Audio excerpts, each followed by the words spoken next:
Hello viewers, മേരാ പ്രിയ ദർശകോ, എൻ്റെ പ്രിയ കാഴ്ചക്കാരെ.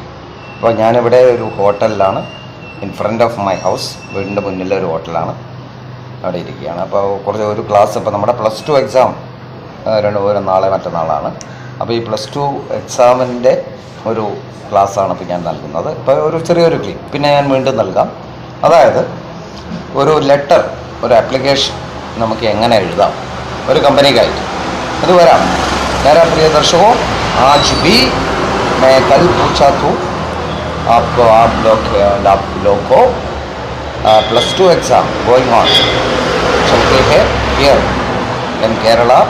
छात्रों के +2 छात्रों को एग्ज़ाम चलता है, इंग्लिश अंग्रेज़ी. ओके, अब my dear viewers, here in Kerala +2 exam is going on. Day after tomorrow the English exam. That's why I am vlogging to give a model of question paper. Not only question paper, it's only for an how to make an application. Okay, അപ്പോൾ നോക്കാം, നമുക്ക് ചോദ്യം അങ്ങനെ വരാം. അപ്പോൾ നിങ്ങളൊരു paper എടുത്തു കഴിഞ്ഞാൽ അതിൽ ഇതുപോലെ തന്നിട്ടുണ്ടാവും വാണ്ടഡ് എന്ന് പറഞ്ഞൊരു ബോർഡാണ്, അവിടെ ആവശ്യമുണ്ട്. അപ്പോൾ അതിലൊരു ഇത് വന്നു. എന്താണെന്ന് പറഞ്ഞാൽ വലിയൊരു കമ്പനിയാണ് ഗ്ലാക്സോ ഇന്ത്യ ലിമിറ്റഡ്. വളരെ പ്രധാനപ്പെട്ട ഒരു ഇൻ്റർനാഷണൽ കമ്പനി കൂടിയാണത്. അപ്പോൾ അവർ കുറേ മെഡിക്കൽ റെപ്രസെൻറ്റേറ്റീവിനെ ക്ഷണിക്കുകയാണ് ജോലിക്കായിട്ട്. അപ്പോൾ അത് എങ്ങനെ നമുക്ക് മേക്ക് ചെയ്യാം എന്ന് നോക്കാം. അപ്പോൾ എങ്ങനെ നോക്കാം? അപ്പോൾ ചോദ്യം വരെ, imagine that you are a BSc student, science student. You happen to see the following application in a daily. അപ്പോൾ അതിൽ പറയുന്നത് നിങ്ങളൊരു BSc, ഒരു സയൻസ് ഗ്രാജുവേറ്റ് ആണ്, BSc കഴിഞ്ഞ ആളാണെന്ന് കരുതുക. നിങ്ങൾ യാദൃശ്ചികമായി താഴെ പറയുന്ന പരസ്യം കാണും. ആ പരസ്യത്തിൽ പറഞ്ഞിരിക്കുന്നത് മെഡിക്കൽ റെപ്രസെൻറ്റേറ്റീവിനെ ആവശ്യമുണ്ട് എന്നാണ്. അപ്പോൾ അത്രയും മെഡിക്കൽ റെപ്രസെൻറ്റേറ്റീവ്. അപ്പോൾ prepare an application with biodata and send to the companies manager. അപ്പോൾ നിങ്ങളൊരു ആപ്ലിക്കേഷൻ തയ്യാറാക്കി നിങ്ങളുടെ ബയോഡാറ്റ, നിങ്ങളുടെ പേഴ്സണൽ ഡാറ്റ, ക്യൂരിക്കുലം വിറ്റ എന്നും പറയും അതിനെ, അത് തയ്യാറാക്കിയിട്ട് ആരൊക്കെ അയച്ചു കൊടുക്കാനാണ് പറയണത്? കമ്പനിയുടെ മാനേജർക്ക് അയച്ചു കൊടുക്കാൻ പറയുന്നത് കേട്ടോ. അപ്പോൾ നമുക്കത് എങ്ങനെ തയ്യാറാക്കാം എന്ന് മനസ്സിലാക്കാം. ഞാൻ നേരത്തെ പറഞ്ഞു, ഞാൻ എൻ്റെ വീടിൻ്റെ മുന്നിലുള്ള ഒരു ഹോട്ടലിലാണ്. ഹോട്ടലിൻ്റെ പേര് ശ്രീകൃഷ്ണ ഹോട്ടൽ. വളരെ നല്ല പൊറോട്ട, അതുപോലെ നല്ല റോസ്റ്റ്, ദോശ, നല്ല ഊണ്, ഭക്ഷണം, ചോറ്, ഇതൊക്കെ ഇവിടെ ലഭിക്കും. അപ്പോൾ ഇതിൻ്റെ ഓണറുടെ പേര് മണി എന്നാണ്, മണികണ്ഠൻ, മണി ഫ്രം കാഞ്ഞിരാനി, അടുത്തുള്ള സ്ഥലം കല്ലടി. അപ്പോൾ നമുക്ക് ക്ലാസ്സിലേക്ക് കിടക്കാം. അപ്പോൾ നിങ്ങൾ ഇത് ആപ്ലിക്കേഷൻ തയ്യാറാക്കുമ്പോൾ അപ്പോൾ ഇത് ഒരു ഒഫീഷ്യൽ ലെറ്റർ പോലെ എഴുതണം. അതായത് ആദ്യം ഫ്രം, നിങ്ങളുടെ പേര്, നിങ്ങളുടെ വീട്ടുപേര്, അതുപോലെ നിങ്ങളുടെ പേര് എഴുതി വെക്കരുത്, നൈം എന്ന് മാത്രം എഴുതുക കേട്ടോ. പേര് എഴുതിപ്പോൾ ഞാൻ അതിന് മുമ്പ് സൂചിപ്പിച്ചിരുന്നു, നൈം. പിന്നെ അഡ്രസ്സ് എന്ന് മാത്രം കൊടുത്താൽ മതി, അത് മാത്രം. ടു ദി മാനേജർ, അത് തന്നിട്ടുണ്ട്, നിങ്ങളുടെ ക്വസ്റ്റ്യൻ പേപ്പറിൽ തന്നിട്ടുണ്ട് ആരൊക്കെ അയക്കണമെന്നാണ്. അപ്പോൾ അതുകൊണ്ട് നമുക്കത് എഴുതാം, ടു ദി മാനേജർ. അല്ല, ഏതാണ് ഗ്ലാക്സോ ഇന്ത്യ ലിമിറ്റഡ്, അതിൻ്റെ എവിടെയാണ്, മുംബൈ എന്നൊക്കെ പറഞ്ഞ് എഴുതും. പിന്നെ അതിന് താഴെ സബ്ജക്റ്റ് എന്താണെന്ന് നോക്കും.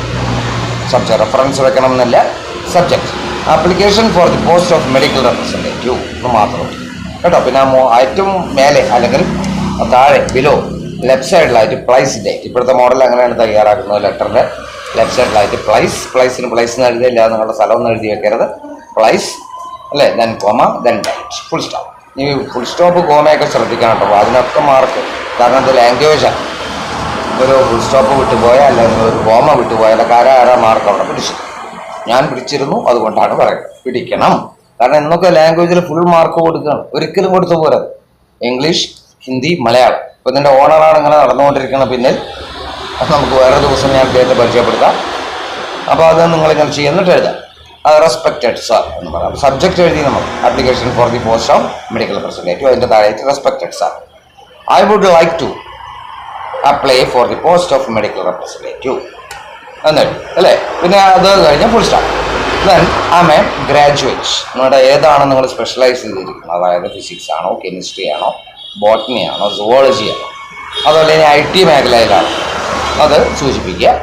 ദെൻ ഐ നോ അല്ലേ, അല്ലെങ്കിൽ ഐ ഷുഡ് സ്പീക്ക്, എങ്ങനെ വേണമെങ്കിലും പറയാം, 3 ലാംഗ്വേജസ് ഓർ 5 ലാംഗ്വേജസ് എന്ന് പറഞ്ഞിട്ട് ഏതൊക്കെയാണ്? ഇംഗ്ലീഷ്, ഹിന്ദി, മലയാളം, തമിഴ്, കന്നഡ, എന്ത് വേണമെങ്കിലും എഴുതാം, ഫ്രഞ്ച്, സ്പാനിഷ് റഷ്യൻ, എന്താ നിങ്ങൾക്ക് ഏത് ഭാഷകളാണ് അത് ശരി. പിന്നെ നിങ്ങളുടെ എക്സ്പീരിയൻസ് ആണ്, അല്ല എന്ത് പറയാം, ഐ വർക്ക്ഡ് ഷോർട്ട് ആക്കിയിട്ട് കൊടുക്കും. I worked as A representative or medical firm, in A medical firm, in A medical shop, എന്ത് വേണമെങ്കിലും എഴുതാം. ആസ് എ എന്തായിരുന്നു ഇതായിട്ട് എന്നുള്ള അർത്ഥം അത് കൊടുക്കുക. ദെൻ ലാസ്റ്റ് ഇത്ര എഴുതിയിട്ട് പിന്നെ നിങ്ങളുടെ ക്വാളിഫിക്കേഷൻ സൂചിപ്പിക്കും. ക്വാളിഫിക്കേഷൻ പറഞ്ഞു, എക്സ്പീരിയൻസ് പറഞ്ഞു, പിന്നെ അതർ ക്യൂരിക്കുലറിറ്റീസ്, നിങ്ങൾക്ക് വല്ല കഴിവുകൾ വേറെ ഏതെങ്കിലും മേഖലകളിൽ നിങ്ങളിപ്പോൾ ഒരു സ്പോർട്സ് സ്റ്റാറാണ്, ഞാൻ ഇന്ന യൂണിവേഴ്സിറ്റിക്ക് വേണ്ടി ഫുട്ബോൾ കളിച്ചിരുന്നു, അതുപോലെ ഇന്ന കാര്യങ്ങളൊക്കെ എഴുതുക. പിന്നെ last if I selected I promise to work hard പറഞ്ഞിട്ട് ഒരു പ്രോമിസ് കൊടുക്കുകയാണ് കമ്പനി. ഞാൻ സെലക്ട് ചെയ്യപ്പെടുകയാണെങ്കിൽ ഞാൻ എന്ത് ചെയ്യും, കഠിനമായ ജോലിയും for the further benefit of the company, ഇനിയും ഉണ്ടാവുന്ന കമ്പനിയുടെ ഓരോ ലാഭങ്ങൾക്ക് വേണ്ടിയും ഞാൻ പ്രവർത്തിക്കും. യുവേഴ്സ് ഫെയ്ത്ത്ഫുൾ എന്ന് കഴിഞ്ഞ് കോമ, ദെൻ നിങ്ങളുടെ സിഗ്നേച്ചർ, ദെൻ നെയിം, ഇത്രയും മാത്രം ഉണ്ടാവും. അപ്പോൾ ഇത് എഴുതുമ്പോൾ യുവേഴ്സ് ഫെയ്ത്ത്ഫുള്ളി എന്ന് എഴുതിയ ഒരു കോമയുടെ, അതിനുശേഷം നിങ്ങളുടെ സിഗ്നേച്ചർ, ദെൻ നെയിം എന്ന് എഴുതിയ പേരെഴുതി പോരാ, അവിടെ നെയിം ഫുൾ സ്റ്റോപ്പ്, ബസ് ഇത്രയേ ഉള്ളൂ കേട്ടോ. അപ്പോൾ ഇത് വളരെ നന്നായി ചെയ്യുക. ഇങ്ങനെ വരാം. ഞാൻ നേരത്തെ പറഞ്ഞ ചിലപ്പോൾ ഒരു ലെറ്റർ തന്ന് അതിനെ എഡിറ്റ് ചെയ്യാൻ പറയും, മാറ്റി, അതിൽ കുറേയൊക്കെ തെറ്റുകൾ തന്നിട്ടുണ്ടാവും, മനസ്സിലായി. അപ്പോൾ ഇത് ചിലപ്പോൾ എന്താണ് ബുക്ക് ബേസ് ചെയ്ത് ചോദിക്കാം. ഞാൻ പറഞ്ഞില്ല ഡ്രഗ് അബ്യൂസ് പറഞ്ഞ ചാപ്റ്റർ എടുത്ത് തന്നിരുന്നു, അതൊന്ന് ചോദിക്കാം. 3 വീൽസ് എന്ന് പറഞ്ഞുള്ള ചാപ്റ്റർ, അപ്പോൾ ഏതൊന്നും വരാം. അതുപോലെ പോസ്റ്റ് ലെറ്റർ എന്ന് പറഞ്ഞാൽ അത് ഞാൻ എടുത്തു തരാം അടുത്ത ക്ലാസ്സുകളിൽ. ഇന്നും നാളെയൊക്കെ സമയമുണ്ട്, നന്നായി നോക്കുക. അപ്പോൾ കൂടുതൽ ഒന്നും ഇനി നീട്ടുന്നില്ല. ഇപ്പോൾ തന്നെ 6 മിനിറ്റ് കഴിഞ്ഞു, 6.5 മിനിറ്റ് ആയിക്കൊണ്ടിരിക്കുന്നു. Good luck.